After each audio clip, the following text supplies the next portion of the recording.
Auzubillahiminash-shaytanir-rajeem. Bismillahir-rahmanir-rahim. Assalamu alaikum, dear students. We are now taking question number 7.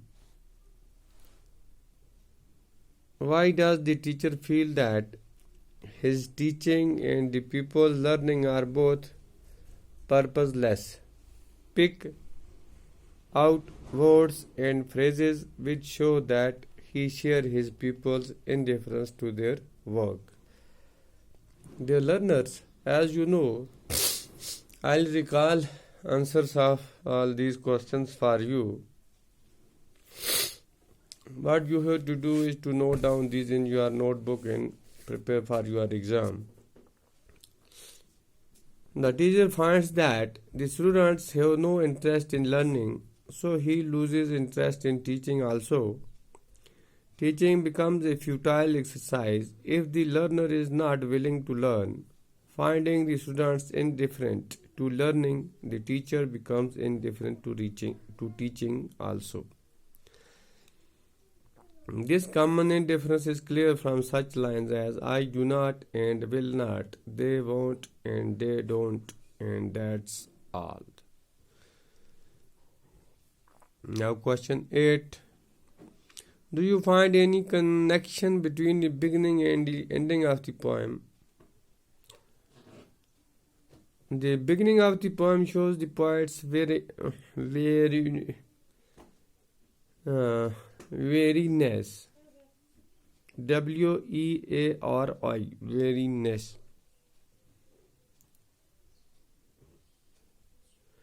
He is sick of doing something which he feels is all futile. There is a streak of agony also in his expression, but by the end of the poem, the poet is all calm and resolute. He has resolved not to waste his time and energy on a useless exercise. He has decided to keep it for himself and use it in his own way. Now we move to the question 9. After reading this poem, write an account of your opinion idea of 100 to 200 words about this poem. You can write this account as per your own opinion. Here I'll show you my opinion. This poem records the honest feelings of a teacher about his job. A teacher is supposed to give his best to his students, but there is also another point to be considered. Teaching can never be a one-way affair. There can be no teaching if the learner is not willing to learn. You can take the horse to the pond, but you can't make it drink. You can send a student to school, but you can't make him learn. A student will learn if and only if he wants to learn.